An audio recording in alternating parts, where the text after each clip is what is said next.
My name is Yingyan Wu. Hi, my name is Isabella Zhang. My name is CC Zhang.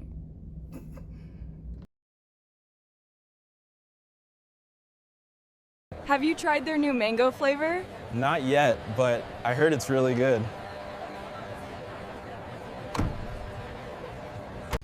Oh my god, we're so behind again. This actually is stressful. I swear this is harder than a midterm. I know, I just made the same drink twice because I messed up the sugar level. Sam, I have to remake 3 drinks in the last 10 minutes. And like, if I have to remake one more drink, I have to question my life choices. Yeah, it feels like we're just trying to keep up, not actually doing things properly. Customer can tell. One person literally said that this drink doesn't taste as same as the last time. Hey, did you hear that the owner wants to launch a new single drink menu? You're kidding, right? No. That makes no sense. We can even handle what we have right now. I mean, it could bring more customers though. We don't need more customers. We need less chaos.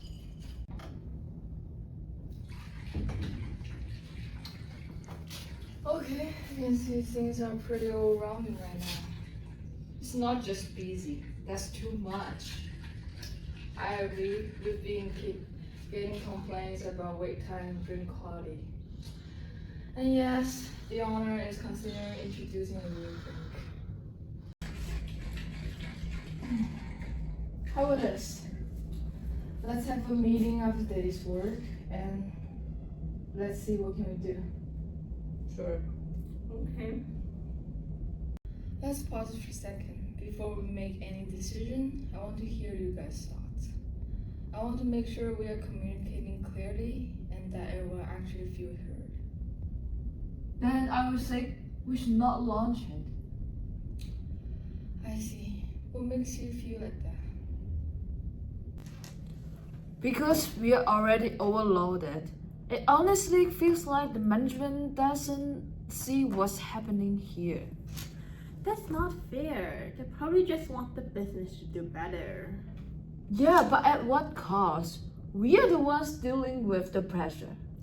Okay, but if the business didn't grow, that affects all of us too. Like, I want this business to exist next year.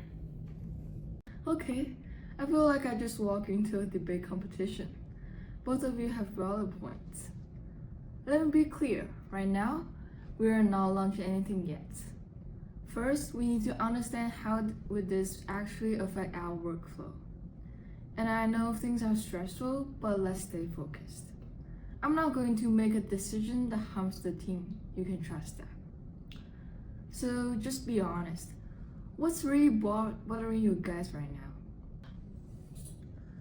So what does a typical peak hour actually feel like for you?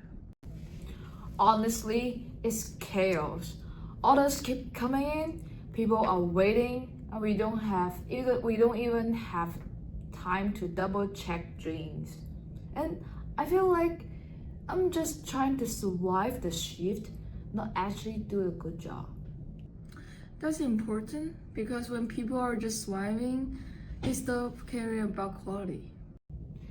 Yeah, and it's not that we don't care, we just don't have the capacity. And then customers think we are careless. So the problem is not effort, it's the system behind the effort. What about you? Same pressure, but it feels like if we fix the system, we could handle more. I think what we are dealing with here is a change, and everyone's reacting to it differently. Some people are more open to it, and some are more hesitant, and that's pretty normal. Yeah, I'm kind of in between. I don't want us to miss opportunities. I'm definitely hesitant because I don't want things to get worse. Exactly. What we need to do is to include both instead of just choosing one. If I ignore Winnie, the team is going to burn out, and if I ignore Isabella, then the business stops going. so we need a middle ground. If we push change too quickly, people get overwhelmed, and then everything turns into chaos, which I think we are already experiencing. Exactly. So let's think this through properly. What we need to do change for this actually to work? We need more stuff during peak hours. And also better trainings. Sometimes we are not confident with new recipes. Okay, so instead of just adding something new, we fix the system first. We need to plan this properly before jumping to it. But what if the owner only cares about profit? That's a fair question. I won't lie, profit matters. But not to the point where we all mentally quit before the shift ends. That's fair. I can't just think about profit. I also have to think about what's fair for everyone here. If people are overworked or stressed, then something's not right. So it's all about balance? Exactly. So here's what we will do. We won't launch immediately. First, we fix our workflow. Then we test the new drink in a controlled way. If it works, we continue. If not, then we stop. I think we're just tired, like emotionally, physically, spiritually tired. Yeah, it feels like there's always something new happening. That's real. When too many things change too quickly, people get tired. And that's when things start to fall apart. So, we need to pace things properly and support each other. Okay, that actually sounds fair. Yeah, I feel more confident about it now. And also, if we survive this, can we have a free drink? I will see what can I do.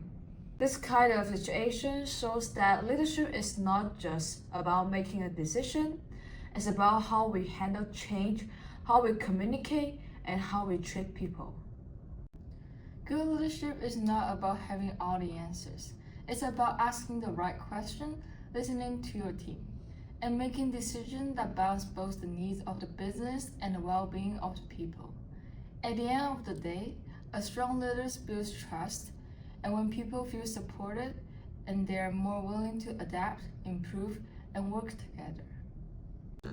The right leader in this situation is someone who stays calm under pressure, listens to different perspectives, and take the time to fully understand the problem before acting. Instead of rushing to decisions, a good leader creates space for the team to speak and make sure everyone feels heard and respected.